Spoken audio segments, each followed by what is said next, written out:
Om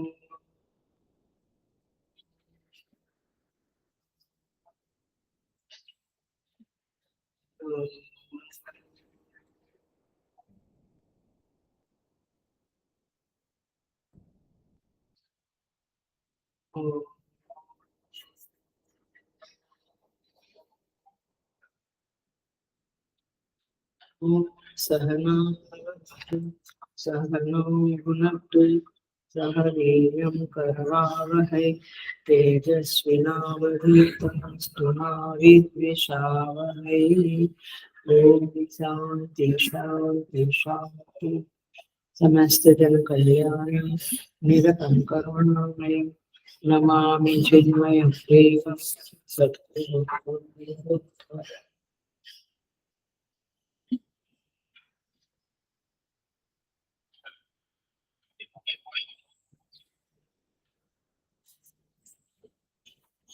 So I welcome you all with great love and great respect in this Taittiriya Upanishad discourses. Brahmanandavalli Taittiriya उपनिषद ब्रह्मानंदवल्ली पंचम अनुवाद के ऊपर हम आए हैं। हम चैंट करेंगे शांति मंत्र और फिर ब्रह्मानंदवल्ली के मंत्र। ओम शन्नो मित्रः शं वरुणः शन्नो भवत्वर्यमा शन्न इन्द्रो बृहस्पतिः शन्नो विष्णुरुक्रमः नमो ब्रह्मणे नमस्तेवाय त्वमेव प्रत्यक्षं ब्रह्मासि त्वामेव प्रत्यक्षं ब्रह्म वदिष्यामि ऋतं वदिष्यामि सत्यं वदिष्यामि तन्मामवतु तद्वक्तारमवतु अवतु माम् अवतु वक्तारम्। ओम शांति शांति शांति। ओम सहना भवतु सहनौ भुनक्तु सह वीर्यं करवावहै तेजस्विनावधीतमस्तु मा विद्विषावहै। ओम शांति शांति।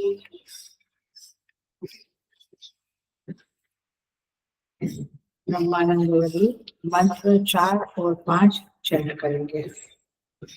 मंत्र नंबर 4 ब्रह्मानंदवल्ली मंत्र नंबर 4। यतो वाचो निवर्तन्ते अप्राप्य मनसा सह आनन्दं ब्रह्म विद्वान् न बिभेति कदाचनेति तस्यैष एव शारीर आत्मा यः पूर्वस्य तस्माद् वा एतस्मात् मनोमयात् अन्योन्तर आत्मा विज्ञानमयः तेनैष पूर्णः स वा एष पुरुषविद एव तस्य पुरुषविदताम् अन्वयं पुरुषविदः तस्य श्रद्धैव शिरः ऋतं दक्षिणः पक्षः सत्यं उत्तरः पक्षः योग आत्मा महपुच्छं प्रतिष्ठा तदप्येषश्लोको भवति।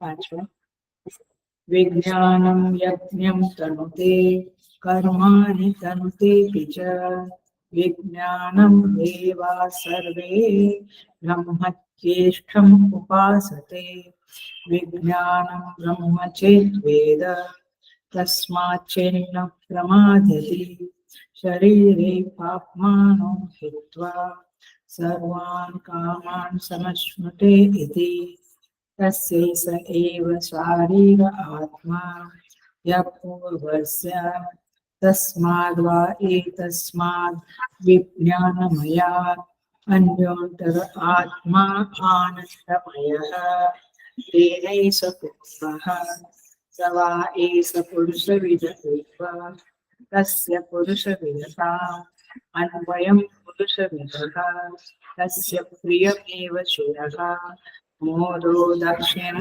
पक्षः प्रमोद उत्तर पक्षः आनंद आत्मा ब्रह्म उच्च प्रतिष्ठा तदप्ये स श्लोको भवति।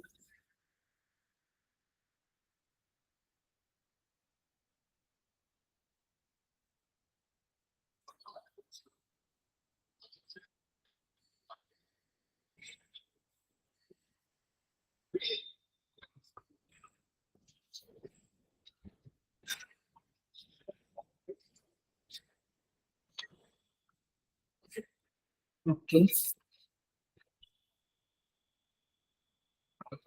So, सत्यम ज्ञानम अनंतम ब्रह्म यो वेद निहितं गुहायां परमे व्योमन।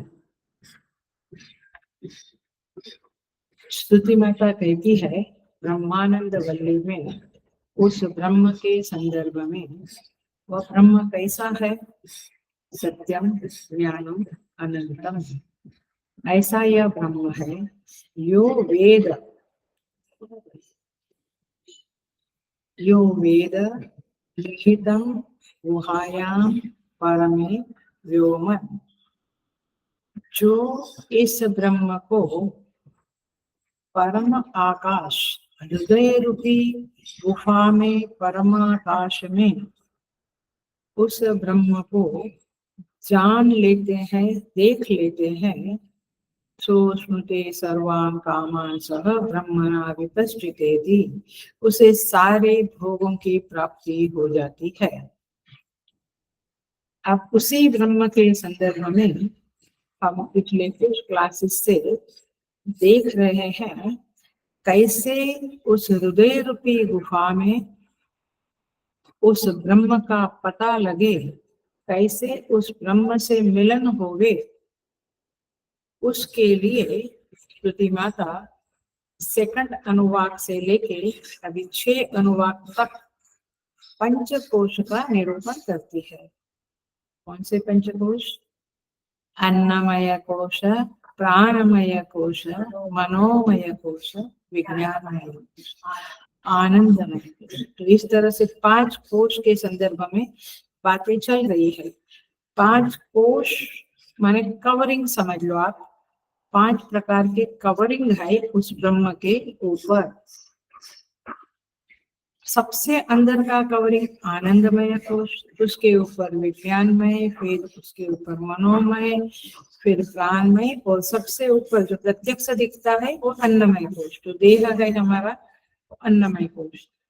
तो इस तरह से पंचकोश का निरूपण करते करते सूची ने बताया कि किस प्रकार से, हेलो बिल्कुल ध्यान से सुन लेना, आपके लिए साधना का बड़ा बिंदु बोल रही हूँ। किस प्रकार से आप इस अन्नमय में जो चित्त वृत्ति लगी हुई है, फोकस ध्यान दिन भर अन्नमय में है, माने इस देह को कैसे पुष्ट रखे, कैसे उसको भोजन दे, वस्त्र दे, कैसे इस देह का आरोग्य बढ़ावे, इत्यादि इत्यादि। देह के आसपास ही फोकस है। थोड़े लोगों का प्राणमय माने आसन प्राणायाम इत्यादि। कुछ लोग उससे भी अंदर जाते हैं, माने डीपर सटलर लेवल में जीते हैं, जिनका अटेंशन मनोमय कोश में है, जहाँ पे इंद्रियां मन इत्यादि है। तो हम इंद्रियों से क्या ग्रहण करें, ये मन में कौन सी इमोशंस को रहने दे, किसको निकाल देवे, क्या चिंतन करें, मनन करें, सोचे, पॉजिटिव नेगेटिव एक्सेट्रा। तो मनोमय कोश में कई लोगों का कुछ घंटे एटलीस्ट दिन के अटेंशन रहता है। क्या बोलना, क्या चलना, कितना सोना, खाना पीना, सब कुछ। तो मनोमय में ये सब सोचना चलता है। एंड उससे भी आगे के स्तर में माने विज्ञानमय कोश में कई लोग जो बुद्धिमान लोग हैं, वे विज्ञानमय कोश में जीते हैं, अर्थात उनका फोकस विज्ञानमय कोश में ज्यादा रहता है। शास्त्र पढ़ो, समझो, प्रवचन सुनो, उसके ऊपर मनन चिंतन करो, ये जो है ये विज्ञानमय कोश की लाक्षणिकता है। तो कई लोग इसमें जीते हैं, ज्यादातर लोग देहमय माने अन्नमय में ही जीते हैं। सो विज्ञानमय कोश में माने आपको धीरे धीरे ट्रांसेंड करना है। तो 24 घंटा हम अन्नमय में थे, अब कुछ घंटे प्राणमय में, फिर कुछ घंटे मनोमय में, अब कुछ घंटे विज्ञानमय में जीना है। धीरे धीरे वह व्यक्ति जब आगे बढ़ता है, जब ज्यादा समझदार हो जाता है, तो फिर वह देहमय, प्राणमय, मनोमय की बहुत परवाह नहीं करता है। वो विज्ञानमय कोश के ऊपर फोकस करता है। और फिर यहाँ पे जो कहा है विज्ञानमय कोश के बारे में, उसे वो जीवन में अपनाता है। जैसे यहाँ पे कहा तस्य श्रद्धेव शिरः, उस विज्ञान में कोश, आप उसको एक आकार, जैसे ये देहाकार है, ऐसे ही प्राण में भी देहाकार ही है, पुरुष विधा माने पुरुषा माने मनुष्य का। तो वह उस, आप कल्पना करो कि विज्ञान में कोश एक पुरुष के रूप में है, और उसका शिर क्या है, मस्तक क्या है, श्रद्धा, तस्य श्रद्धेव शिरः। ऋतम दक्षिणा पक्ष, ऋतम और सत्यम उसके दो हाथ है। दक्षिण पक्ष, पक्ष माने पाखे है, या फिर पक्षी की कल्पना करें तो पाखे है, मनुष्य का तो दो हाथ है। और योग आत्मा, योग माने समाहित माने ध्यानाभ्यास, ध्यान करना, ये उसकी आत्मा है। माने जो व्यक्ति, ध्यान से सुनना, आज एक बड़ा रहस्य उद्घाटन होने वाला है क्लास में इस शब्द के ऊपर, योग आत्मा। योग का अर्थ होता है, आचार्यों ने किया है, ध्यान अभ्यास अथवा समाहित होना। योग माने समाधान, समाहित, फोकस, अथवा कहो ध्यानाभ्यास। तो ये ध्यान अभ्यास जो विज्ञान में कोश में जीते हैं, उनके लिए ध्यान अभ्यास ये मध्य है। मध्य माने सेंट्रल है, उसके जीवन का, जीवन के सेंटर में ध्यान अभ्यास है, माने मेडिटेशन। माने जिनके जीवन में मेडिटेशन है, हेलो, वही विज्ञानमय कोश में एंट्री मार सकता है, जा सकता है। क्योंकि विज्ञानमय कोश ये बुद्धि का पर्यायवाची है। सो महापुच्छम प्रतिष्ठा, मह माने महत्त्व, वो सगुण ब्रह्म, अंतर्यामी, सूत्रात्मा, वह क्या है, पुच्छम प्रतिष्ठा। जैसे पक्षी की पूंछ के ऊपर ही उसका सारा कारोबार है, ऐसे ये विज्ञान में कोश जो है उसका प्रतिष्ठा, उसका फाउंडेशन, उसका अधिष्ठान क्या है, महापुच्छम प्रतिष्ठा। ये सगुण ब्रह्म ही विज्ञानमय कोश का आधार है। माने विज्ञानमय कोश को डेवलप करना है, अथवा कहो विज्ञानमय कोश में स्थिति बनानी है। आगे तो जाना होगा आनंदमय में, फिर आत्मा में, लेकिन मनोमय प्राणमय को छोड़ना है, विज्ञानमय कोश में स्थिति बनानी है। तो आपको किसका सहारा लेना पड़ेगा, जिसके ऊपर विज्ञान में खड़ा है ना, उसका सहारा लेना पड़ेगा। तो किसके ऊपर खड़ा है, सगुण ब्रह्म। अभी बोला ना, महापुच्छम प्रतिष्ठा। मह माने महत्तत्व, महत्तत्व माने हिरण्यगर्भ, विराट पुरुष, अब जो भी को। तो विज्ञान में कोश किसके ऊपर खड़ा है, पर ब्रह्म, सगुण ब्रह्म माने महत्तत्व। आया क्या, ये थोड़ा मनन चिंतन मांगता है। अब पंचम अनु, ये हमने कर लिया है अनुवाद, मैं रेफर कर रही थी। अब पंचम अनुवाद में कहते हैं विज्ञानम यज्ञम तनुते। यहाँ पे टाइटल है विज्ञानमय की महिमा तथा आनंदमय कोश का वर्णन। पहले हम विज्ञानमय कोश को देखते हैं। विज्ञानम यज्ञम तनुते, तात्पर्य ये हुआ, ये विज्ञानवान पुरुष माने जो व्यक्ति, जो साधक ज्यादातर समय मोस्ट ऑफ द टाइम विज्ञान में कोश में रहता है, मैंने वहीं पे उसका फोकस है। वह यज्ञ का विस्तार करता है। यज्ञ माने वैदिक कर्म, वैदिक कर्म का विस्तार करता है। तात्पर्य ये हुआ कि वह व्यक्ति वैदिक कर्म करने के लिए योग्य बन जाता है। मनोमय वाला नहीं, प्राणमय वाला नहीं, देहमय वाला। वो लोग यज्ञ नहीं कर सकते। आपने देखा है ब्राह्मण लोग जो यज्ञ करते हैं उनके चेहरे पे तेज होता है, वे उस मंचों में रमण करते हैं। मैंने उनकी मानसिक स्थिति तो आप कल्पना करो तो आपको लगेगा वाह ग्रेट। सो विज्ञानम यज्ञम तनुते। विज्ञान में स्थित जो साधक है वह यज्ञ का विस्तार करता है। कर्माणि तनुते अपि च माने और क्या करता है, वही कर्मों का विस्तार भी करता है। तनुते माने विस्तार करना, तनुते माने विस्तार करना, वही कर्मों का भी विस्तार करता है। कर्म माने लौकिक कर्म, आप समझ लो। यज्ञ माने वैदिक कर्म और केवल कर्म शब्द लिखा है तो माने लौकिक कर्म। लौकिक कर्म माने ये बिल्डिंग बनाओ, मेडिसिन, जो माने इंजीनियर, डॉक्टर, ये सब इनके जो काम है, अथवा गृहिणी जो घर का सारा खाना पीना बनाना, ये सब लौकिक कर्म है। तो लौकिक कर्म का भी विस्तार किसके द्वारा होता है, विज्ञान में कोश। माने जहाँ पे कर्ता बैठा है, अहम कर्ता, ये भावना है विज्ञान में कोश में, है ना। मैं ऐसा, वो बुद्धि है। विज्ञान में कोश माने बुद्धि, बुद्धि में बैठा है मैं ऐसा हूँ, मैं वैसा हूँ, सारी मान्यता है बुद्धि में बैठी। तो ऐसा व्यक्ति ही तो कर्म कर सकता है ना। केवल इमोशनल में रहने वाला या प्राण में, माने ये सारे वैदिक एंड लौकिक कर्म का विस्तार करता है। सेकंड लाइन देखते हैं। विज्ञानम देवा सर्वे ब्रह्म ज्येष्ठम उपासते। कहते हैं विज्ञानम, यदि साधक विज्ञानम ब्रह्म, विज्ञान ही ब्रह्म है, माने विज्ञान में आत्मा में ही ब्रह्म का भावना करता है, ब्रह्म की उपासना करता है। Hello, this is the right word. विज्ञान में कोश में जो साधक ब्रह्म की उपासना करता है, माने विज्ञान में कोश ही ब्रह्म है। जैसे हम क्या कहते हैं, ये शालिग्राम ही विष्णु है।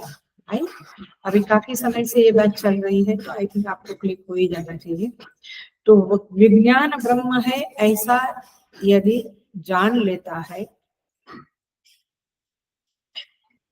और विज्ञानम देवा सर्वे ब्रह्म ज्येष्ठम उपासते। और कहते हैं संपूर्ण देव, सेकंड लाइन देख रही हूँ, संपूर्ण देव ज्येष्ठ ब्रह्म माने ज्येष्ठ विज्ञान ब्रह्म की उपासना करते हैं। माने सारे देवता ये विज्ञान में कोश ही ब्रह्म है, विज्ञान ब्रह्म, इसकी उपासना करते हैं। इसका सिंपल मीनिंग है they are passing their time in शास्त्र स्टडी, प्रवचन, चिंतन, मनन, जीव ब्रह्म और जगत के बारे में चिंतन में ये लोग समय देते हैं। तो संपूर्ण देव, सारे देव भी उस ज्येष्ठ विज्ञान ब्रह्म की उपासना करते हैं। विज्ञानम ब्रह्म चेद वेद, यदि साधक विज्ञान ही ब्रह्म है, ये विज्ञान में कोश के ऊपर ब्रह्म का आरोप करके उस ब्रह्म की आराधना करते हैं, उपासना करते हैं।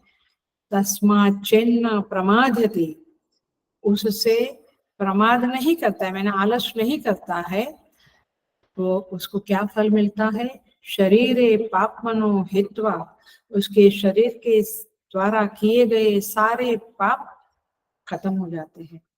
सर्वान कामान समश्नुते इति, और फिर उसे संपूर्ण भोगों की प्राप्ति हो जाती है।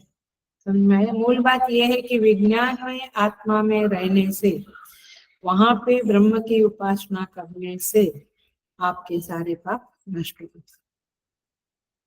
इसलिए विद्वान पुरुष देखिएगा, वे रात दिन इसी में एब्सॉर्ब रहते, उनको पाप करने को समय ही नहीं है।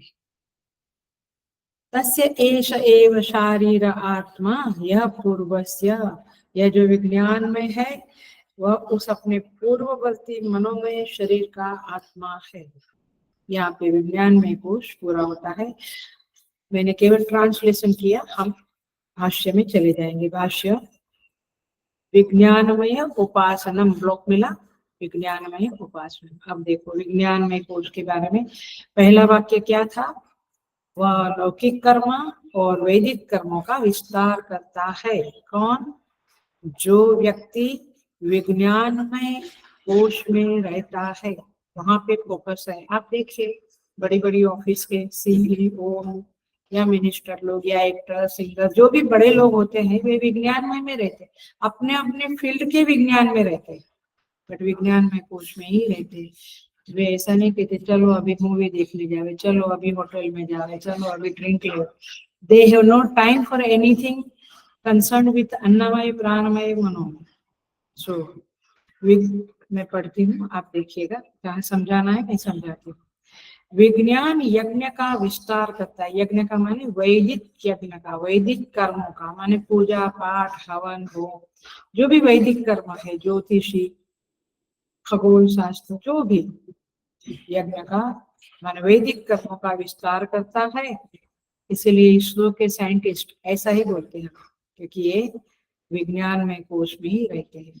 अर्थात विज्ञानमय पुरुष ही, विज्ञानवान पुरुष ही श्रद्धादि पूर्वक यज्ञ का अनुष्ठान करते हैं। यज्ञ माने आप अग्नि वाला यज्ञ ही केवल मत समझो, जो भी बड़े बड़े वेद में जो बताया हुआ है वैसे कर्म करते हैं, वे तनुते कहते हैं। वे यज्ञानुष्ठान में विज्ञान का कर्तृत्व है, माने they are the doer, some are follower. कोई होते हैं जो करते हैं, और तनुते इसका भाव यह है कि वे ही लोग लौकिक कर्मों का भी विस्तार करते हैं। जो लौकिक कर्म में, जैसे अभी बोला ऑफिस के सीईओ इत्यादि इत्यादि, गवर्नमेंट, पूरा जो समष्टि का ख्याल रखने वाले लोग हैं, तो लौकिक कर्मों का भी वे ही विस्तार करते हैं। हम तो क्या करते हैं, अपने घर में अपना बेटा और अपना पति, उसका खाना बनाओ, अपना बस हो गया, पूरा हो गया। ये जो विज्ञानमय में रहने वाले लोग हैं, वे क्या करते हैं, कर्मों का विस्तार करते हैं। दे एक्सपांड। पहले बेबी सीटर, फिर क्या बोलेंगे, प्ले ग्रुप, फिर नर्सरी, कॉलेज तक अपना विस्तार करते हैं, क्योंकि उनको दिमाग है, ब्रेन है, they want to do more and more, तो विस्तार करते हैं। समझ में आता है? कई लोग अपना सिंपल घर करके संतुष्ट। सो इस प्रकार देखिए, इस प्रकार क्योंकि सब कुछ विज्ञान का ही किया हुआ है, अनलेस ब्रेन नहीं है तो कुछ नहीं होता है। बुद्धि के कारण ही तो कर्मों का विस्तार होता है, बुद्धि नहीं तो कुछ नहीं। तो विज्ञान का, सब कुछ विज्ञान का ही किया हुआ है, इसीलिए विज्ञानमय आत्मा ब्रह्म है, ऐसा कहना ठीक है। तात्पर्य क्या हुआ? विज्ञानमय आत्मा ब्रह्म है माने ये जो बुद्धि है वही ब्रह्म है। आप यदि बुद्धि को परमात्मा के साथ जुड़ के, क्योंकि आखिर में उपासना क्या है, उस शालिग्राम में, उस पत्थर में विष्णु की भावना, ठीक है? वैसे ही आपको क्या करना है, बुद्धि में विष्णु ब्रह्म की भावना, माने क्या, माने उस शालिग्राम को ही आप विष्णु मान लेते हो और फिर आपकी उपासना चलती है। वैसे ये विज्ञान में कोश माने बुद्धि जो है, उसका उस ब्रह्म के साथ तादात्म्य जब हो जाता है तो उपासना हो गई ना। उस शालिग्राम का विष्णु के साथ तादात्म्य हुआ, हम उनको विष्णु मानने लगे। हुआ माने ये सब कल्पना के विस्तार में ही है, बट उससे बहुत सारे लाभ है। सो यहाँ पे कहते हैं कि विज्ञान में आत्मा ब्रह्म है, तो आपको ये उपासना ही है, सारे मंत्र ये उपासना के ही मंत्र है। तो क्या चल रही है बात कि उस विज्ञान में कोश में ब्रह्म की उपासना करे। तात्पर्य उस अपनी बुद्धि को उस समष्टि बुद्धि के साथ जुड़ लेवे। आपकी प्रार्थना क्या है? आप जब प्रार्थना करते हैं कि प्रभु मुझे इसका सॉल्यूशन दिखाइए, समस्या आपको आई है, आप उसका सॉल्यूशन मांगते हैं, तो आपकी बुद्धि सॉल्यूशन नहीं लाती है, तभी तो आप परमात्मा से मांगते हैं ना कि प्रभु कुछ दिखाइए रास्ता। इसका मतलब क्या हुआ? मेरी एक व्यष्टि बुद्धि है, इंडिविजुअल बुद्धि, उसकी बुद्धि समष्टि बुद्धि है, बड़ी टोटल इंटेलेक्ट है। तो इसीलिए आप उसकी शरण में गए, मतलब ये हुआ कि आपने उनके साथ अपना लगाव किया, जो आप जुड़े, तो फिर आपको सॉल्यूशन मिलता भी है, ये हमने देखा है। समझ में आती है ये बातें? तो यहाँ पे ये कहते हैं कि विज्ञान में आत्मा ब्रह्म है, ऐसा कहना ठीक है, क्योंकि वह ब्रह्म को आप विज्ञानमय में आरोपित करते हो और अपनी ही बुद्धि को समष्टि बुद्धि से एक करके फिर आगे बढ़ते हो। देखिए और थोड़ा ले लेते हैं।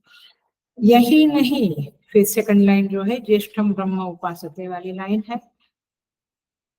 इंद्रादि संपूर्ण देवगण, इंद्र, वायु, अग्नि, ये सारे देवतागण विज्ञान ब्रह्म की जो सबसे पहले उत्पन्न होने वाला होने से ज्येष्ठ है, माने सगुण ब्रह्म, निर्गुण ब्रह्म ये पर ब्रह्म, फिर अपर ब्रह्म माने सगुण ब्रह्म, वही क्या है? विज्ञान ब्रह्म। आप विज्ञान ब्रह्म का ही तो उपासना कर रहे हैं ना, तो सबसे पहले उत्पन्न होने वाला, यस, वही महत्त्व है जो ब्रह्म का माया के साथ उपहित होने के बाद जो पहला अंकुर है वह महत्त्व है, माने सगुण ब्रह्म है। जो कुछ नए लोग हैं उनको नहीं समझेगा तो डोंट वरी, आप केवल सुनिएगा, धीरे धीरे समझेगा। तो जो सबसे पहले उत्पन्न होने वाले माने इस सृष्टि के जो परमात्मा है, ईश्वर है, आप उतना समझ लो तो काफी है। ज्येष्ठ है माने वही सर्वश्रेष्ठ है, वही सबसे अग्रिम है, महान है ना? अथवा समस्त वृत्तियां विज्ञान पूर्वक होने के कारण जो प्रथम उत्पन्न है, माने वृत्तियां जो उत्पन्न होती है हमारे अंदर, वो कहाँ से उत्पन्न होती है? बुद्धि, माने जो चेतन है, जो विज्ञान में ब्रह्म है, वहीं से तो उत्पन्न होती है। माने हमारे अंदर जो परमात्मा है, चलो उस चेतन से ही तो वृत्ति उत्पन्न होती है, क्योंकि वृत्ति स्वयं जड़ है। उत्पन्न हुई, विषय को ग्रहण किया, खत्म हो गई। आपको गुलाब जामुन की वृत्ति 24 घंटा चलती है? 2 मिनट, 5 मिनट। तात्पर्य ये कि वृत्तियां तो जड़ है, सत्य नहीं है, बट चूंकि वे चेतन ब्रह्म से उत्पन्न होती है, विज्ञान में ब्रह्म से उत्पन्न होती है, इसके कारण वे भी, माने वे उसमें ज्ञान भरता है, बट वो ज्ञान का जो मालिक है, जो उसका सोर्स है, वो कौन है? प्रथमोत्पन्न, माने प्रथम उत्पन्न होने वाला परमात्मा है। बस आप इतना समझे तो काफी है। उस विज्ञान रूप ब्रह्म की उपासना अर्थात ध्यान करते हैं, वे लोग परमात्मा का ध्यान करते हैं। माने विज्ञान में कोश वाले लोगों को ही परमात्मा का ध्यान करने में रुचि होती है, परमात्मा के जो लक्षण है उसका चिंतन करने में आनंद आता है। बाकी किसी को आप कहो ये गीता उठाओ, उपनिषद दूर की बात, इतने सारे लोग आसपास रहते हैं, लेकिन सभी आश्रमों के आसपास रहते हैं, लेकिन कितने लोग सत्संग में आते हैं? क्योंकि वो विज्ञानमय में स्थिति नहीं है। कहाँ स्थिति है? कुकर में, गेस्ट में, टीवी में, व्हाट्सएप पे। स्थिति उनकी विज्ञानमय में नहीं है, इसलिए they can not get interest into the shastras. We are lucky, हमारे ऊपर भगवान की कृपा है कि हमें शास्त्र पढ़ना पढ़ाना अच्छा लगता है। सो ये लोग उपासना करते हैं उस ब्रह्म की। अब देखो, क्लासिक संस्कृत का टुकड़ा है भगवान भाष्यकार का, जिसके पास भाष्य है और इंटरेस्ट है, वे लोग अंडरलाइन करें यहीं पे। तस्मिन विज्ञानमय मिला पैराग्राफ पूरा होता है ये पैराग्राफ, उसके 1 2 3 4 चौथी ऊपर नहीं नीचे से चौथी लाइन मिला। तस्मिन विज्ञानमय ब्रह्मणि, अभिमानं कृत्वा उपासते इत्यर्थः। तस्मात् ते महतो ब्रह्मणः उपासनात् ज्ञान ऐश्वर्यवन्तः भवन्ति। वाह! वे कहते हैं, भाष्यकार कहते हैं, तात्पर्य यह है, उस विज्ञानमय ब्रह्म में, विज्ञानमय ब्रह्म माने विज्ञानमय को ही ब्रह्म माना, जैसे जैसे शालिग्राम को ही विष्णु माना, वैसे विज्ञानमय कोश को ही ब्रह्म माना। ऐसे विज्ञानमय ब्रह्म में अभिमान करके माने तादात्म्य करके। अभी कहाँ है तादात्म्य? 12:30 बजेगा तो अन्नमय में, सुबह सुबह प्राणमय में थोड़ा प्राणायाम योगासन, प्राणमय में, फिर दोपहर होते होते मनोमय में कुछ याद करते, कुछ व्हाट्सएप देखते, मनोमय, मन को आनंद आ रहा है। तो जिनका उस विज्ञान में ब्रह्म में अभिमान करके उसकी उपासना करते हैं, कई साधक इस विज्ञान में ब्रह्म की उपासना करते हैं, अतः इसलिए वे उस महत् ब्रह्म की उपासना करने से ज्ञान और ऐश्वर्य संपन्न होते हैं। आप क्या समझते हैं? बुक पढ़ के ऐश्वर्य संपन्न होता है? बुक पढ़ के विज्ञानमय के साथ संबंध बना लिया, बस तो वहीं से टपकता है, ज्ञान के बूंद वहीं से टपकते हैं। जरा इसको और एक्सप्लेन करने का सोचते हैं।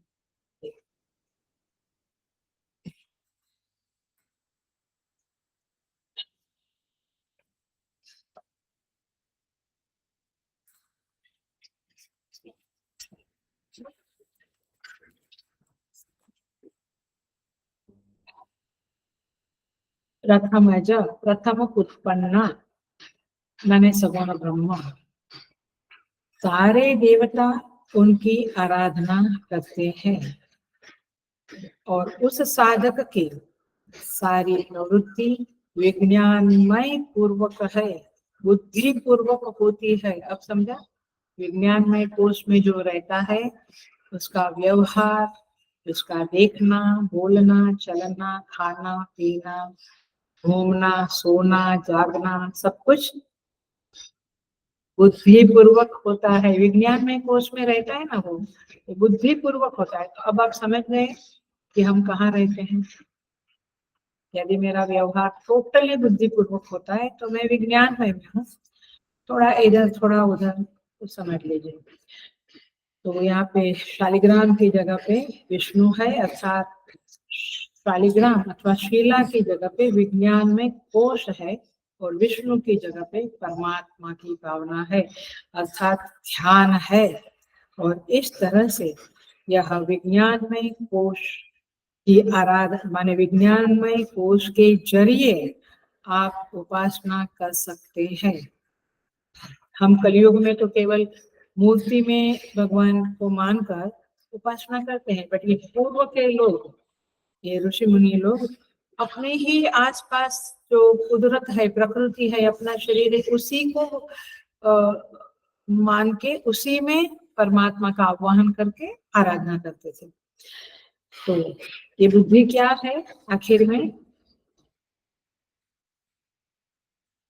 बुद्धि क्या है? देखिए, बुद्धि मान्यताओं का समूह है। हेलो,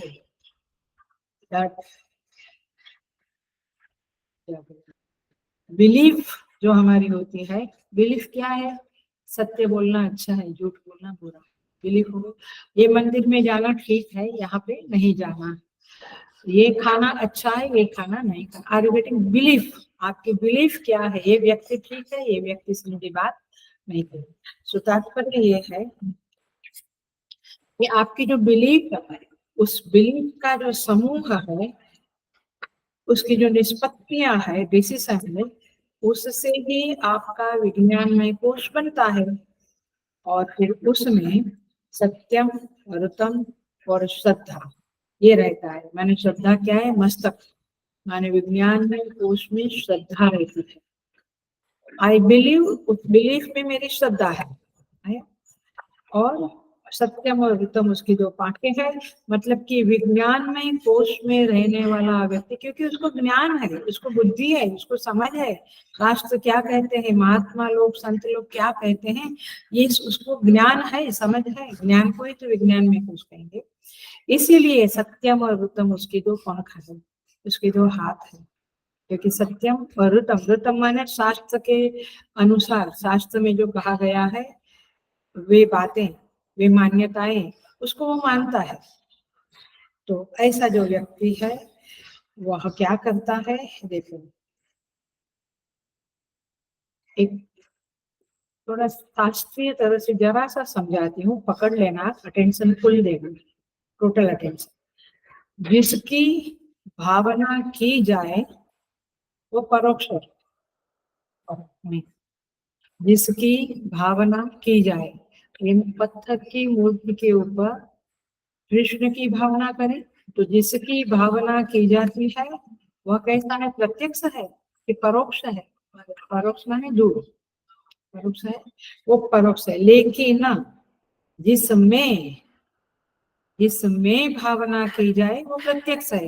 किसमें भावना की जाती है, कृष्ण की भावना किसमें की जाती है, ये मूर्ति में, तो ये मूर्ति तो प्रत्यक्ष है। जिसकी भावना की जाती है वह परोक्ष है, जिसमें भावना की जाती है वह प्रत्यक्ष है। शालिग्राम प्रत्यक्ष है, विष्णु परोक्ष है। तो प्रत्यक्ष में, हेलो, मैं एक ही एक बात समझाती हूँ अलग अलग तरह से, आपको कन्विंस हो जावे, कन्वे डीपर, आपकी पर्सनालिटी के डीपर लेवल में बातें बैठ जावे, इसके लिए बोलते हैं।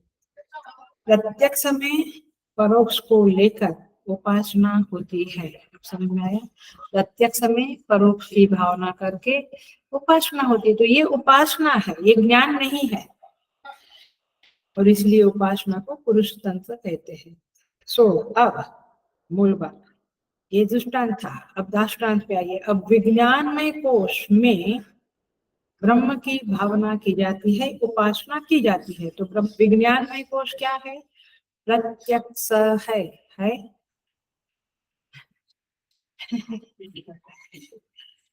बताते हैं। प्रत्यक्ष माने सामने, सामने माने मैं उसको देखता हूँ। आप विज्ञानमय कोश को कितना प्रत्यक्ष देखते हैं, आपका देखना तो देहमय, प्राणमय, मनोमय में ही रहता है। इसलिए आपके विज्ञानमय कोश में ब्रह्म की उपासना is not a cup of tea. ये ऐसे बोलती हूँ तो आप मुंडी हिलाते थे, हाँ बराबर नहीं, लेकिन विज्ञानमय कोश हमारे प्रत्यक्ष में कितनी देर रहता है, क्योंकि वो ज्ञान, वो बुद्धि को चलाना, वो थिंकिंग करना कितनी देर होता ही नहीं, पटाख से कुछ भी आंसर दे देते हैं, सोचते ही नहीं, फटाक से कोई भी डिसीजन ले लेते हैं जिंदगी। तो इसीलिए जब जो व्यक्ति अपने विज्ञानमय कोश में, बुद्धि रूपी जो विज्ञानमय कोश है उसमें ब्रह्म की उपासना करता है, तो हेलो, विज्ञानमय कोश प्रत्यक्ष होना चाहिए, माने बुद्धि आपके, बुद्धि में, बुद्धि को चलाना, बुद्धि को जो मान्यताओं का समूह है, वो निष्पत्तियां है, उसके ऊपर चिंतन मनन करना, तब जाके आप विज्ञानमय कोश के साथ है, नहीं तो कहाँ। कितनी देर मन से ही मनोमय कोश ही डिसीजन ले लेता है, जो गलत होता है। सो भीतरी यात्रा में, हेलो, मनोमय कोश से संक्रमण करके साधक विज्ञानमय कोश में प्रतिष्ठित होवे, तब जाकर बुद्धि चलेगी, तब जाकर आप विज्ञान में कोश में उस ब्रह्म की उपासना कर सकोगे। नाउ द बिगेस्ट फल, आप एक रहस्यमय बात कहते हो, शायद अपनी जिंदगी में कभी नहीं सुनी होगी, शायद कहीं से सुनने को मिले या ना मिले, सुनिएगा, ध्यान से सुनिएगा। तो जो बुद्धि चलने लगेगी, जब आप मनोमय कोश से विज्ञान में कोश में प्रवेश करते हैं तो बुद्धि चलने लगेगी, अर्थात विज्ञानमय की बुद्धि चलने लगेगी। लेकिन लेकिन ध्यान से सुनो, लेकिन उसके साथ साथ आपने उस ब्रह्म का आरोप किया है, उस ईश्वर का उस विज्ञान में के ऊपर आरोप, जैसे शालिग्राम पे विष्णु का आरोप है वैसे अध्यारोप किया है। तो आपकी बुद्धि के साथ साथ ईश्वर की बुद्धि भी आपको प्राप्त होगी। Are you getting the point? थोड़ा गहरा है, शटलर है, बट समझ गए तो क्या बोलूं, साधना बन जाएगी। तो दोनों की बुद्धि चलने लगती है, हमारी जो इंडिविजुअल बुद्धि है वो भी, और आप परमात्मा से जुड़ते हैं, विज्ञान में कोश में ब्रह्म की आराधना करते हैं, तो उसकी बुद्धि भी आपको काम लगती है। चलो, इसका सिंपल मीनिंग तो यही है कि आप भगवान के सामने खड़े रह के प्रार्थना करते हैं तो कुछ सूझता है। यही बात को साइंटिफिक तरह से, टेक्निकल वे में हम समझा रहे हैं। तो उपासना परमात्मा की भावना का आवाहन तो कराती है, लेकिन जिसमें भावना की जाती है उसकी बुद्धि के साथ साथ जिसकी भावना की जाती है वो बुद्धि भी चलने लगती है।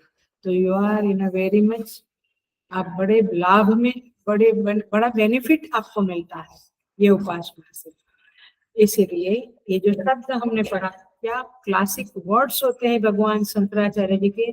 जैसे जैसे आपको समझती है बातें, आप उनका आदर और आपके दिल में बढ़ता रहेगा। उन्होंने क्या कहा, अभी मैंने पढ़ा, तस्मिन् विज्ञानमये ब्रह्मणि अभिमानम कृत्वा उपासते इत्यर्थः। इसलिए मैंने कहा इसको अंडरलाइन करो, ये बड़ा रहस्यमय वाक्य है और आपको एक बड़ा सीक्रेट, एक रहस्य खुल जाता है आपके अंदर कि या विज्ञान में उनकी आराधना करने से वो समष्टि बुद्धि मेरे जीवन की दिशा को निश्चित करेगी और चलाएगी। सो उस महान ब्रह्म की उपासना करने से ज्ञान की प्राप्ति होती है। मैं और थोड़ा डिटेल बोलूंगी, टाइम तो जा रहा है। तो विद्या, जो ज्ञान है वो वहीं से आता है, पुस्तक से ज्ञान आता है, थोड़ा आता है। प्रारंभिक अवस्था में पुस्तक थोड़ी मदद करता है, लेकिन जो ज्ञान है, जो विज्ञान है, वह उसी ब्रह्म से, जिनकी आप आराधना उपासना कर रहे हैं, वहां से आता है। आप किसी भी क्षेत्र में जाओ, क्षेत्र के प्रति आप जब समर्पित होते हैं, निष्ठावान होते हैं, एनी म्यूजिक हो, एक्टिंग हो, पॉलिटिक्स हो, आप जो भी फील्ड में जाओ, कुकिंग हो, चलो जो भी फील्ड में जाओ, when you are dedicated to that field, आप निष्ठावान होते हैं, तब उस ब्रह्म से आपके संज्ञान में बातें आती है। बट वहां पर भी आती है, और शास्त्र में भी, जब आप शास्त्र को समर्पित होते हैं, अर्थात डेली आप पढ़ना, शास्त्र पढ़ना, सुनना, ये सब करते, मनन चिंतन करते हैं, तो वो जो शास्त्र में कही हुई बातें हैं, उसका संज्ञान, उसका विज्ञान आपके चित्त में प्रकट हो जाता है। पुस्तक से पढ़कर बोली हुई जो विद्या है वो बासी होती है, उपासना से निकली हुई विद्या जो है, ज्ञान है, वो ताजा होती है। इसीलिए जो ग्रंथ भी उपासना के गाढ़ उपासना के बाद जो शब्द निकलते, जैसे रामचरितमानस, तुलसीदास जी महाराज ने राम में अपना जीवन समर्पित किया, अपना डेडिकेशन किया, उनकी निष्ठा राम में अपार थी, अनंत थी, तो तब जाके रामचरितमानस निकला। तो उपासना से निकला है। तुलसीदास जी ने 12 साल बहुत कुछ पढ़ा और फिर ये रामचरितमानस लिखा, उससे ये लिखान नहीं होता था। क्यों? क्योंकि ये लिखान में जो है वो ताजा है। आपकी जिंदगी भर, कई लोग यूपी एमपी साइड में जिंदगी भर वे लोग रामचरितमानस पढ़ते तो बोर नहीं होते हैं, लेकिन आप एक मूवी देखो, आप कुछ बातें करो, कुछ टीवी में न्यूज देखो, थोड़ी देर बाद आप कहते चलो ठीक है, वही की वही बात है, बोर हो गया। क्यों बोर होते हो? रामचरितमानस से क्यों नहीं होते? भागवत जी में प्रहलाद जी की, ध्रुव जी की कथा, गोपिकाओं का सारा वर्णन, सब कुछ बार बार सुनते फिर भी बोर नहीं होते हैं। क्यों? क्योंकि वो बासी नहीं है, वो ताजा है, वो उपासना से निकला हुआ है। इसीलिए इसीलिए प्रवचन भी जो उपासना से निकलते हैं, उपासना करने वाले साधक, उसको भी पढ़ना पड़ता है वगैरह, परंतु उपासना एक बल है उसके साथ, तब वो प्रवचन में कुछ दम होता है। नहीं तो आपको लगता है वही की वही मुल्ला नासरुद्दीन की बातें चल रही है, छोड़ो। सो तात्पर्य ये है, again you have to deserve to be a student of Upanishad, तब जाके आपको समझ में आएगा। तो कर्म, तो देखिए जो कर्म से माने पढ़ना, कुछ काम करना, उससे जो आने वाला फल है अथवा चीजें हैं, मुझे गाड़ी मिली, मैंने मेहनत किया, मैंने आखिर में BMW खरीदा, मैंने क्या बोलते हैं आपका, आप घूमने जाते हैं, कहाँ जाते हैं, क्या बोलते हैं उसको, रिसोर्ट खरीदा, बंगले खरीदे, ये खरीदा, वो आप जो चीजों को लेते हैं वो कर्म के द्वारा लेते हैं। तो उसमें हेतु और फल है। हेतु क्या है? मेहनत। फल क्या है? BMW मिला। अभी ध्यान से सुनना, बिल्कुल फोकस से सुनना। उपासना में जो आने वाली चीज है, उसमें हेतु क्या है वो समझ में नहीं आता है, यानी किस कारण भगवान ये फल दिया, नहीं समझ में। लेकिन समझ में आया? कर्म में तो समझ में आता है, इसने मदद की, मैंने कमाया, लेकिन उपासना में किस कारण, क्या हेतु है? फल तो दिखता है कि हाँ अभी मेरे अंदर लोभ नहीं रहा, मेरे अंदर काम क्रोध लोभ ये कम हो गया, दिखता है फल। या जो भी आप मांगते हैं, बच्चा हुए, शादी हुए, जो भी है, फल दिखता है। लेकिन ये उपासना के पीछे परमात्मा ने किस कारण से ये दे दिया, ये बहुत बड़ी बात है। मैंने आपके जप तप से नहीं मिलता है, हेलो, ये ध्यान रखना। मैंने जब किया और मुझे बच्चा, मैंने मेरे घर में मेरी बहू को बच्चा हुआ, ऐसा नहीं हुए। वो कुछ और रीजन होते हैं जहाँ पे प्रभु फल देते, नहीं तो फिर कितने लोग उपासना करते, सबकी उपासना फलीभूत नहीं होती है। इसका मतलब क्या हुआ? उपासना हेतु नहीं है, हेतु तो कुछ और ही है। तो उपासना से आने वाली चीज में हेतु क्या है ये समझ में नहीं आता, लेकिन वहां पे फल दिखता है, वहां पे श्रद्धा होती है, और इसीलिए श्रद्धा से, उपासना से हमें चीजें मिलती है। BMW रिसोर्ट और बंगला नहीं, वो तो मिलता ही है, लेकिन आप जो चाहो वो मिलता है, जो चाहो वो मिलता है। चाहो कभी, अभी रामनवमी चल रही है, माने ये 9 डेज चल रहा है, चैत्री पाड़वा,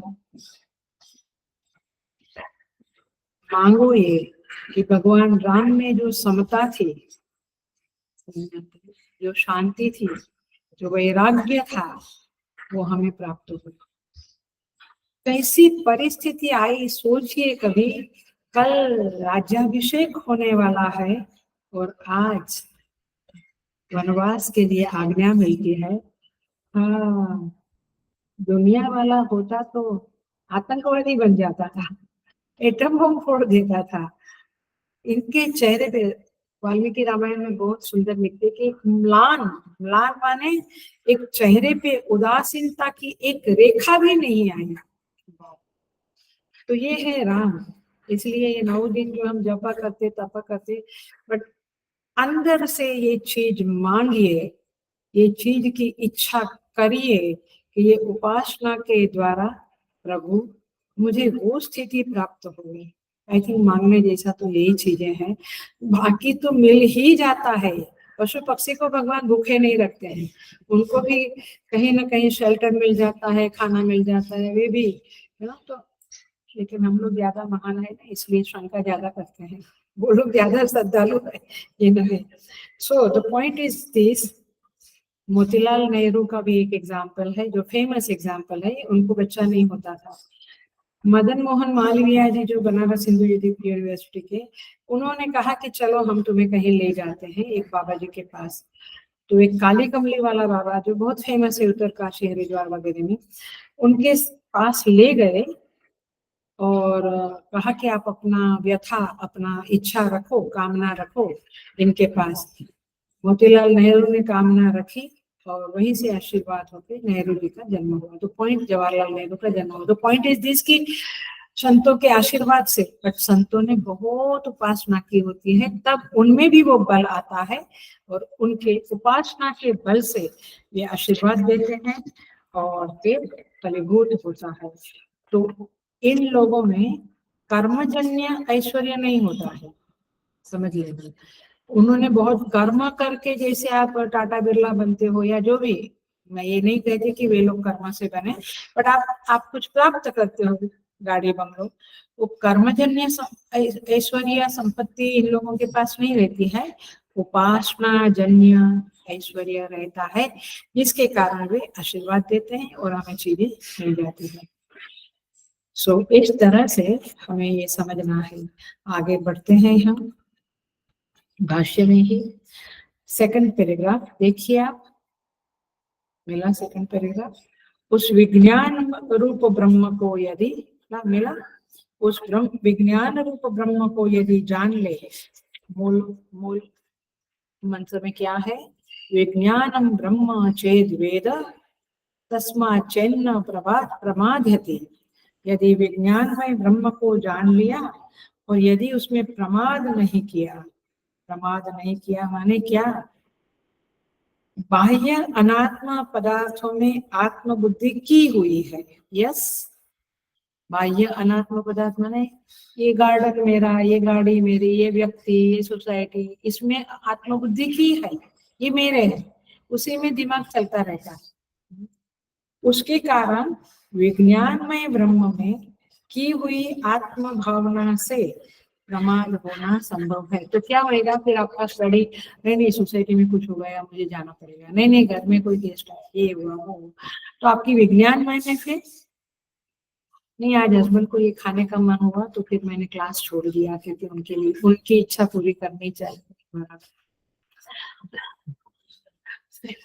उसकी निवृत्ति की आपको ही, सच कहती हूँ, आपको ही अपनी साधना में, अपने क्लासेस में, अपने पाठ और जपा में उतनी श्रद्धा और निष्ठा नहीं है, तो दुनिया आपको उधर से खींच कर अन्नमय में ले जाने के लिए तो उत्सुक रहती ही है। परिस्थितियां भी आपको खींच लेने के लिए तत्पर है। आपकी निष्ठा कितनी है, ये परमात्मा परीक्षा करते हैं।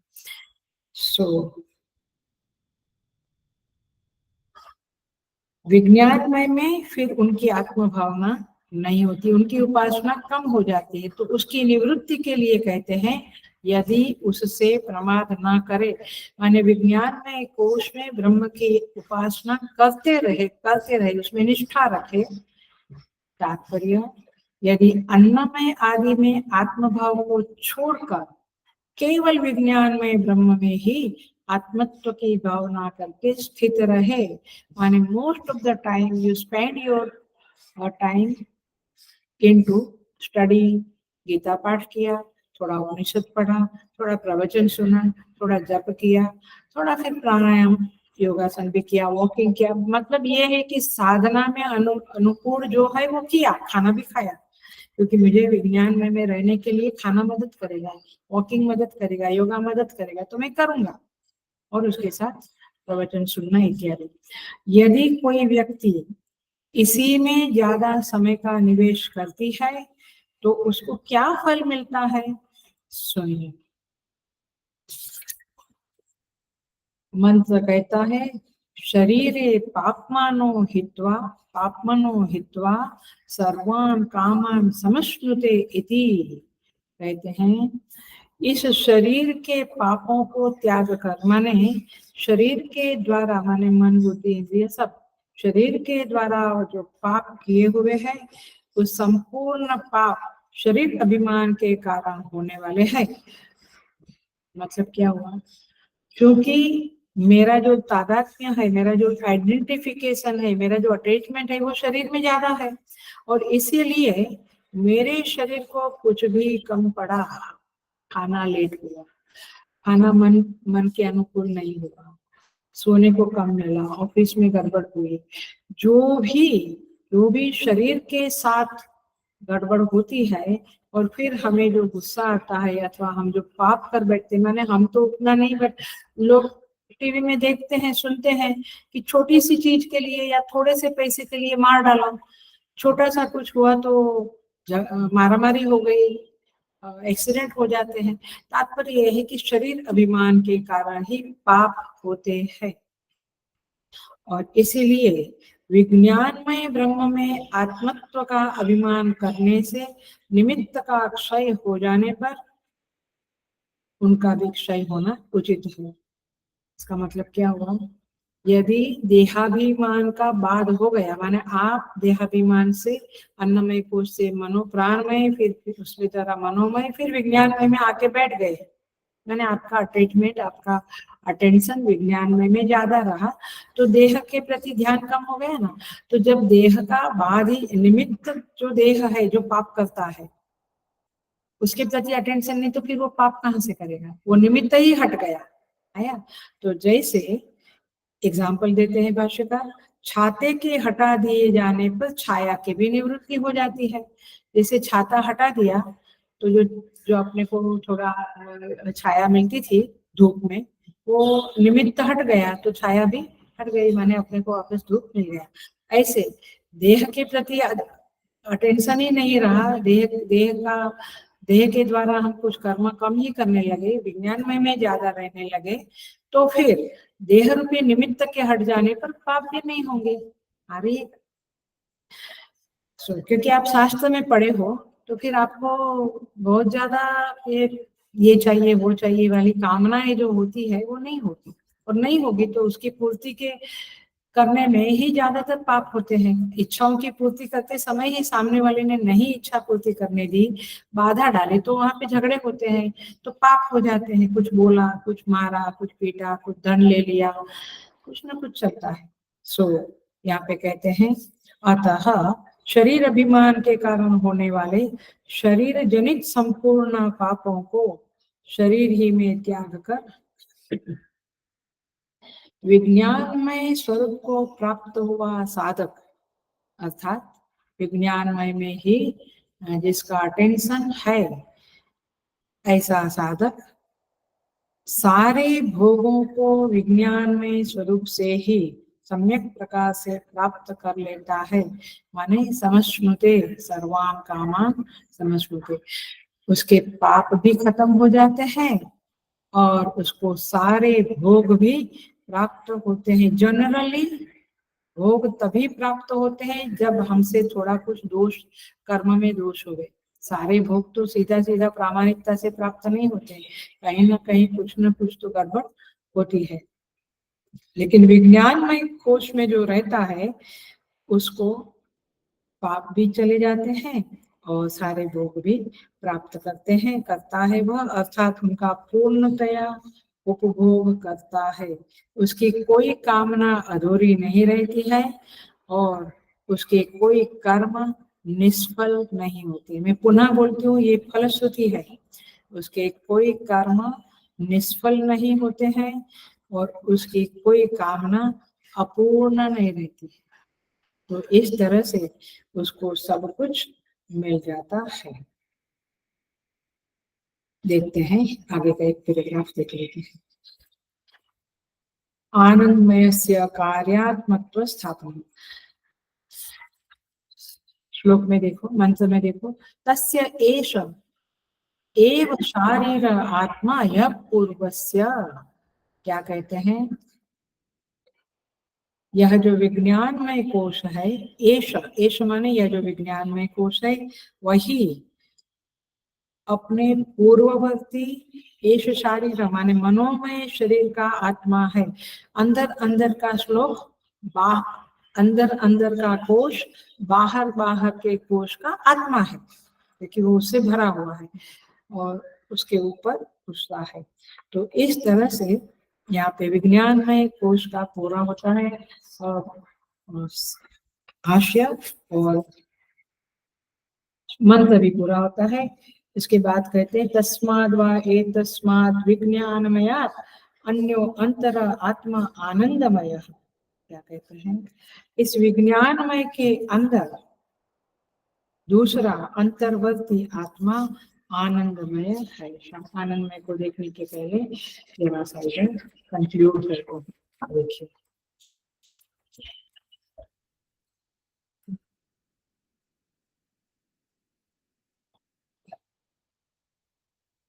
मूलतः उपासनाएं बताती है ये वल्ली, तो देखो इसका शीर क्या है, विज्ञान में श्रद्धा, और सत्यम नृत्यम उसके दो हाथ है अथवा दो पक्ष है। आप पक्षी की कल्पना करो तो पक्ष है, यानी आंखें है, विंग्स है, और मनुष्य की कल्पना करो तो दो हाथ है। और उसका मध्य क्या है, उसकी आत्मा क्या है, योग योग आत्मा, और उसकी पुच्छ क्या है, महा पुच्छ प्रतिष्ठा अथवा ब्रह्म पुष्टम। यहाँ पे क्या लिखा है, चौथे अनुवाक में लिखा है महा पुच्छम प्रतिष्ठा। मह माने महतत्व माने सगुण ब्रह्म, उसका प्रतिष्ठा है माने फाउंडेशन है जिसके ऊपर विज्ञान में कोश खड़ा है। तो योग आत्मा, योग माने समाहित चित्त, समाधान अथवा ध्यानाभ्यास। तो meditation is a must for विज्ञान में कोश। उसमें यदि आपको ब्रह्म की भावना करनी है तो आप मेडिटेशन अवश्य करना पड़ेगा। तो इस ध्यान के पोषक तत्व क्या है ये भी जानना चाहिए। छठे अध्याय में भगवान कहते हैं युक्ताहार विहारस्य युक्त चेष्टस्य कर्मसु। आपका आहार विहार, खाना पीना, कर्म, सोना जागना, घूमना फिरना, आहार विहार सब कुछ कैसा होना चाहिए, युक्त, ठीक होना चाहिए। ज्यादा खा लिया, ज्यादा जाग लिया, ज्यादा नींद ले लिया, आज ज्यादा घूम लिया, आपको डिसिप्लिन लाइफ जीना पड़ेगा, तब जाके आप इस विज्ञान में कोश की आराधना कर सकते हो, अन्यथा नहीं। और अभ्यास है न तो कौन्तेय वैराग्य न तो गुरुयते, आपको शास्त्र का अभ्यास करना पड़ेगा, जगत के पदार्थ से, थिंग्स एंड बीइंग्स से वैराग्य करना पड़ेगा। आप जगत को भी आलिंगन करना चाहते, गले लगा के रखना चाहते, नहीं, everything I should know what is happening in this world, and फिर विज्ञान में आप शास्त्र को पढ़ना भी चाहते, बुद्धि को कसना भी चाहते, बुद्धि को तीक्ष्ण सूक्ष्म शुद्ध बनाना चाहते, नहीं हो। आपको वैराग्य भी चाहिए, डिसिप्लिन लाइफ भी। आप देखिए जितने भी बड़े लोग बने हैं उनके जीवन में बहुत डिसिप्लिन लाइफ, और उनकी बुद्धि, उनकी समझ बहुत गहरी होती है, तब जाके बड़े बनते हैं। सो इसका मतलब ये हुआ। और मेडिटेशन क्या करता है, आपके विक्षेप को कम करता है। ये हमने देखा है, डिस्टर्बेंस था, थोड़ा पाठ किया, थोड़ा जप किया, ध्यान किया, एकदम शांत हो गया है, ये हम सबका अनुभव है। तो विक्षेप कम होता है, मैं कंक्लूडिंग वाक्य बोलती हूँ, जब विक्षेप कम होता है तब विज्ञान में आत्मा पुष्ट होती है ना। डिस्टर्बेंस ही चला तो आप बुद्धि कहाँ चला पाएंगे, पागल ही होते रहते हैं दिन भर। सो ऐसे जो महात्मा लोग हैं, साधक लोग हैं, उपासक लोग हैं, सुन लेना, उनके जीवन में अंतर्दृष्टि का प्रादुर्भाव होता है। माने आप कहते हैं उनके अंदर एक इनर आई है, उनके पास एक विजन है। ये क्या है, अंतर्दृष्टि। किसको अंतर्दृष्टि की प्राप्ति होती है, जो विज्ञान में कोश में रहता है और वहां ब्रह्म का आरोप करके ब्रह्म की उपासना करता है, अथवा विज्ञान ब्रह्म की, विज्ञान ब्रह्म इन्वर्टेड कॉमा में लिखो आप, विज्ञान ब्रह्म ऐसा कह दो। जैसे मैं हमेशा कहती हूँ कि आखिर क्या चाहिए, तो चित्त शुद्धि, ये मेरा फेवरेट वर्ड है या फेवरेट साधना है कहो, अथवा ये गले से लगाया हुआ शास्त्र का आदेश है। तो चित्त शुद्धि ऑफ कोर्स चाहिए, बट साथ साथ में बुद्धि की शुद्धि भी चाहिए। वैसे चित्त शुद्धि में बुद्धि शुद्धि भी आती है, मन शुद्धि भी आती है, परंतु यहाँ पे जो कहते हैं कि अंतर्दृष्टि मिलती है, ये कब मिलेगा? जब चित्त शुद्धि होगी तभी अंतर्दृष्टि मिलेगी, नहीं तो नहीं मिलेगी। सो अंतर्दृष्टि का प्रादुर्भाव होता है। और मुझे लगता है कि जीवन में पाने जैसी तो यही चीजें हैं, बाकी सब ठीक ही है, क्योंकि उसकी कोई एंड नहीं है, बाकी की चीजों का कोई एंड नहीं है। वो जितना मिलेगा आपको और चाहिए और चाहिए होगा, लेकिन अंतर्दृष्टि मिल गई तो समाधान हो जाएगा जीवन। तो जिस विषय को ऐसा व्यक्ति स्पर्श करता है उसका तलस्पर्शी विज्ञान उसे हो जाता है, क्योंकि इज कनेक्टेड विद परमेश्वर, वो ब्रह्म के साथ, विज्ञान ब्रह्म के साथ वो जुड़ गया है।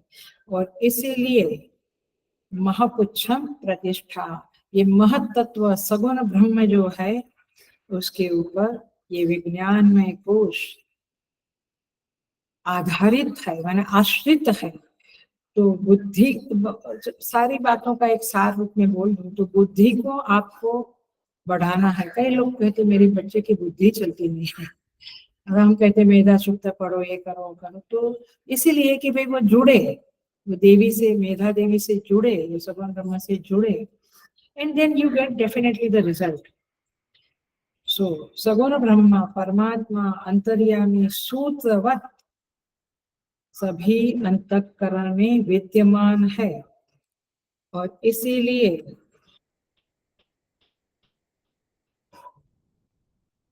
आपको कहीं जाने की जरूरत नहीं है, वो अंदर ही है, उसके साथ जुड़ना है।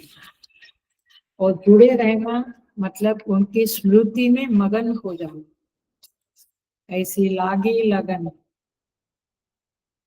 भजन है, माने ऐसी लगन लागे मोहे लागे लगन गुरु चरण की। और भी एक भजन है, ऐसी लागी लगन, अनूप जलोटा। और सो लगन लगनी चाहिए। तो पॉइंट इज दिस, वो लगन जब लग जाती है तब विज्ञान में कोश को, वो महत्त्व, वो पर ब्रह्म, वो सगुण ब्रह्म आश्रय देता है, अर्थात उसकी बुद्धि को वह ठीक रखता है। और आई थिंक हमें तो यही चाहिए, बुद्धि ठीक रहे, बाकी सब ठीक है। वैसे हम कहते हैं शरीर ठीक रहे, वो भी ठीक है, वो भी मांगना पड़ता है क्योंकि जब बीमार होते हैं तो, लेकिन बुद्धि ठीक रहती है, पुच्छम प्रतिष्ठा। और इसीलिए यथार्थ विज्ञानमय कोश के लिए भजन से अनुग्रहित बुद्धि चाहिए। देखो क्या शब्द है, भजन से अनुग्रहित बुद्धि। भजन माने वही पाठ, पूजा, जप, मेडिटेशन। उससे अनुग्रहित जो बुद्धि हो जाती है वह बुद्धि यथार्थ का दर्शन कराती है, जो सही है वही बताती है, सही यथार्थ जो है उसका दर्शन कराती है। इसीलिए रामचरितमानस में जो धर्म रथ है वहां पे गोस्वामी जी कहते हैं, माने भगवान राम के श्रीमुख में ये वचन है, ये विभीषण जी को सुनाते हैं, बुद्धि तुम सारथी विद्धि। बुद्धि क्या है? सारथी है, हमारे जीवन की सारथी है। और इसीलिए ये सारथी कैसे ठीक बनेगा? ईश भजन सारथी सुजान, माने यदि बुद्धि को ठीक रखना है, सुजान रखना है, सुज्ञान माने उसका जो विज्ञान है वो शुद्ध रखना है, तो ईश भजन सारथी सुजान, माने ईश्वर का भजन ही हमारा सारथी बने, वही हमें गाइड करे। इधर उधर क्या गूगल में क्या जाने। सो जीवन में जब समर्पण होता है, ईश्वर के भजन होते हैं, तो फिर आप मीरा, कबीर, सूरदास जैसे संत बन जाते हैं। उनके अंदर लौकिक विद्याओं का ज्ञान बहुत नहीं था। हमारे संत जनों में भी बहुत ज्यादा ये क्या बोलते हैं आप, सॉफ्टवेयर सीख लिया है, कंप्यूटर बहुत अच्छा आता है, नॉट नेसेसरी। होता है तो ठीक है, नहीं होता है तो भी कोई प्रॉब्लम नहीं। तो लौकिक विद्या में उनका ध्यान नहीं है। उन्होंने क्या ध्यान दिया?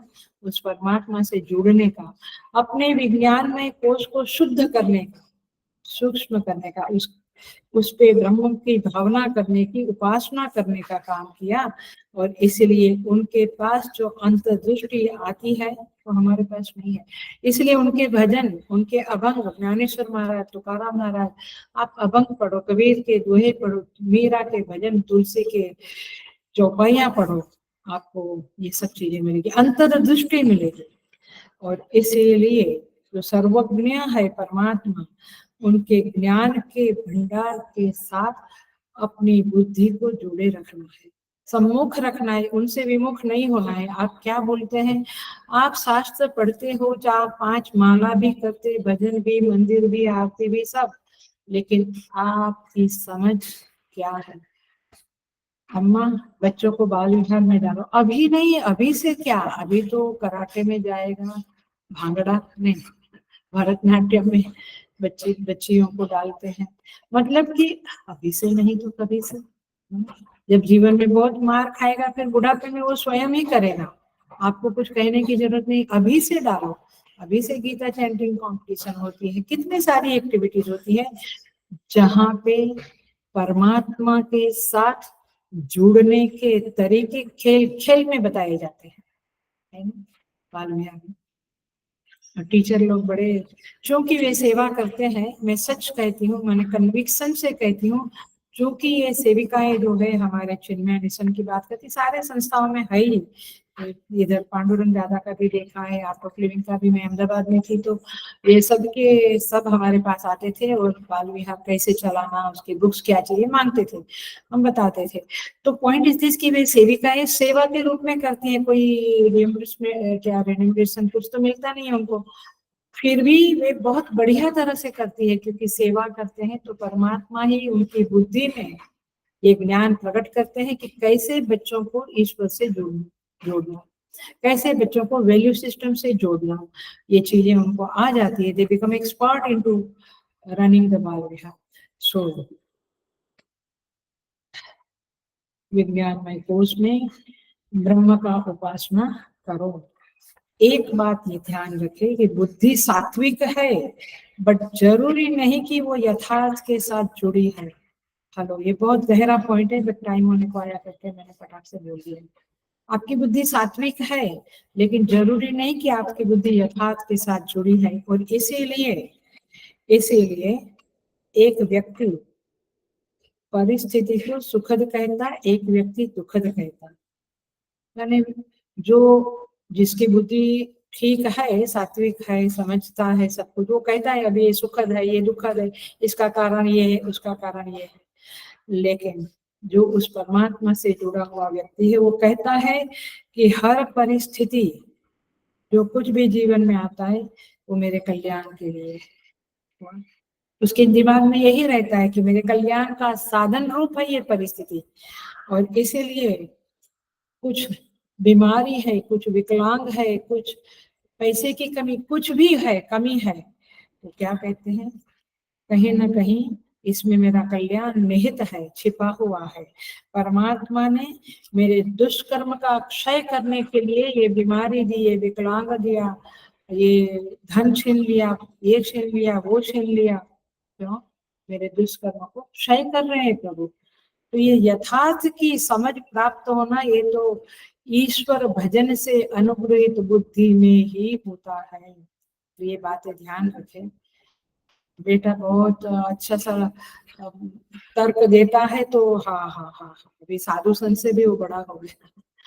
यथार्थ से जुड़ना, उस परम तत्व से जुड़ना एक चीज है, और जगत में अपनी बुद्धि बहुत प्रखर है, वो बातें एक अलग है। सो तात्पर्य ये है कि आप उस विज्ञान में कोश जो है, जिसे विज्ञान में आत्मा कहते हैं, उसे विग्रह स्थानीय बनाइए, और ब्रह्म को उसमें प्रभु स्थानीय बनाइए, माने उसके ऊपर, जैसे शालिग्राम के ऊपर विष्णु की भावना, वैसे विज्ञान में कोश के ऊपर उस सगुण ब्रह्म की भावना करते करते आपका विज्ञान में कोश शुद्ध हो जाएगा, सूक्ष्म होगा, और फिर आपको अंतर्दृष्टि मिलेगी और ऐश्वर्य संपन्न हो जाएंगे। ये फलश्रुतियां हैं, और इस तरह से यहाँ पे ये विज्ञानमय कोश का वर्णन पूरा होता है। अब आनंदमय कोश को हम अगले क्लास में देखेंगे। ओम पूर्णमद पूर्णमिदं पूर्णात् पूर्णमुदच्यते पूर्णस्य पूर्णमादाय पूर्णमेवावशिष्यते। ओम शांति शांति शांति। हरि ओम हरि ओम हरि ओम।